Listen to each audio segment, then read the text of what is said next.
Isa pong malaking balita ang pumutok mula sa New York matapos pong ipakita ni Gemini ang isang napakalaking billboard na nakabalot sa paligid ng isang building or gusali. Ang laman nito ay isang Mastercard na may tatak na XRP. May kasamang petsa na 8/25/25 or August 25, 2025 at ang katagang issued web bank. Ang caption naman sa X post ng Gemini ay simple pero malakas po ang dating. Sabi nila, prepare your bags. Marami pong eksperto ang nagsasabing may malaking mangyayari sa petsang ito at posible pong magbago ang galaw ng market. Kaya ayan po ang siyang ating pag-uusapan sa video na ito, pero bago po tayo magpatuloy ay pakibasa na lamang po muna ang disclaimer dito po sa ibaba ng ating screen. Yan, ano nga ba ang ipinapakita ng billboard na ito? Yan, check po muna natin yung post dito ng Gemini. Ayan, prepare your bags, sabi po nila. At nakikita po natin dito yung building or gusali na kung saan ay may nakalagay po rito na logo na XRP at saka ang Mastercard, tapos ang petsa na 8/25/25. Yan, meron po silang actual na clip dito na pinost. Ayan po. Yan, ang billboard po na ito ay nagpapakita ng XRP branded Mastercard na tila nagsisilbing teaser. Ang ibig pong sabihin nito, may paparating na card launch na direktang konektado kay XRP. Hindi lang ito simpleng marketing dahil pinartner po nila ang Webbank bilang issuer. Ang pagsama po ni Webbank ay malinaw na sinyales ng compliance at saka consumer protection lalo na sa US. Ang possible market impact po dito ay kapag napatunayan na ang card na ito ay totoo at gagamitin po talaga, tataas ang kredibilidad ni XRP sa harap ng mga institution. Ang ganitong klase ng produkto ay nagbibigay po ng bagong gamit kay XRP, kaya posible itong magtulak ng demand at posibleng magpataas ng presyo. Ngayon ay bakit po napakalaking bagay nito para kay XRP? Kung magkakaroon po ng XRP Mastercard, ibig sabihin magagamit ng mga tao sa XRP para mag-transact gamit ang global network ni Mastercard. Maaring pambili, pambayad, o kahit fiat conversion sa likod ng system. Ito po ay isang game changer dahil hindi lang trading ang gamit ng XRP kundi practical na gamit sa araw-araw. Ang possible market impact po nito ay kapag lumawak ang paggamit, lalakas po ang liquidity at dadami ang mga users. Ang demand para kay XRP ay hindi lang manggagaling sa mga traders kundi pati na rin sa mga ordinaryong consumers na gagamit ng card.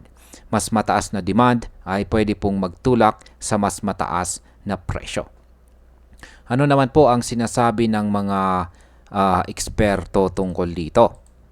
Ayan, si Ginong John Squire, isa po siyang crypto commentator, ay nagsabi na ang mass adoption ay coming fast. Ayan, coming fast ang mass adoption ayon sa kanya.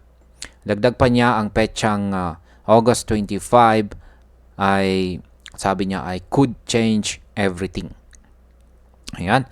Dahil dito maraming mata ang nakatuon kay XRP at inaabangan kung ano talaga ang mangyayari.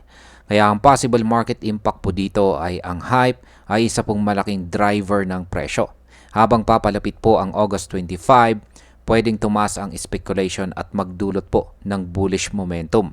Ngunit tandaan po natin, kapag hindi po nagmaterialize ang hype, maaari din itong magresulta sa isang sell-off. Ano naman po ang papel ni Gemini sa partnership na ito? Hindi po lingid sa kaalaman ng marami na si Gemini ay isa ng kilalang exchange. Mayroon na po silang crypto credit card na nagbibigay ng cashback rewards sa mga users.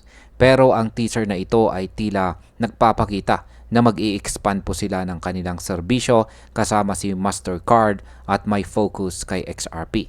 Kasabay nito, nagbibigay din ng credit line si Ripple para suportahan ang IPO ni Gemini. Makikita po natin na may malalim na partnership sa pagitan ng isang regulated exchange, isang payments-focused blockchain at isa pong global card network.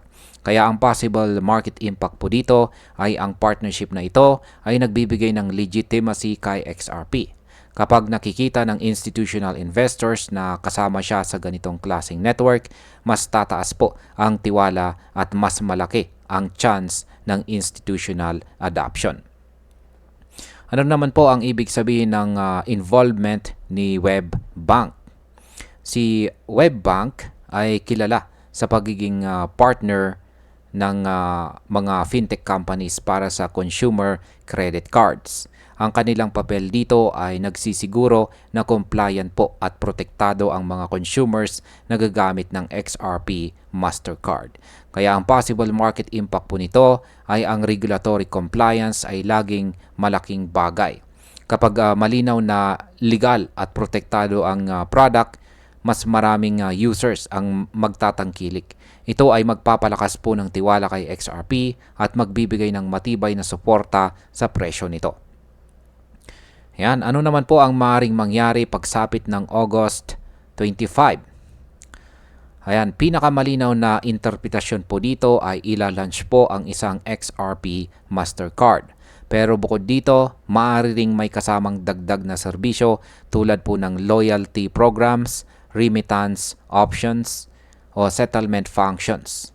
Ang lahat ng ito ay nagpapakita po na lumalawak ang role ni XRP maliban sa trading. Kaya ang possible market impact po dito ay kung totoo ang launch ng XRP Mastercard, maaaring magkaroon po ng sudden spike sa presyo dahil ito ay malinaw na sign ng adoption. Magkakaroon po ng bagong liquidity pathways at dagdag na practical use para sa token holders. Ayan, para po sa mga holders.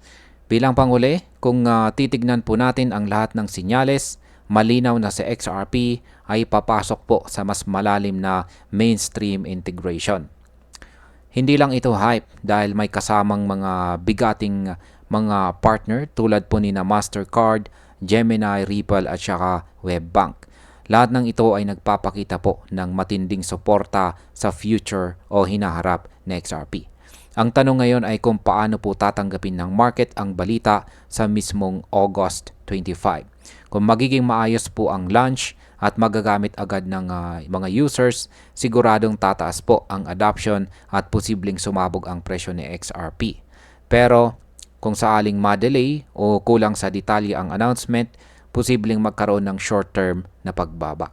Sa kabuuan, masasabi po natin na ang August 25 ay hindi lang isang petsa, kundi isa itong turning point para kay XRP.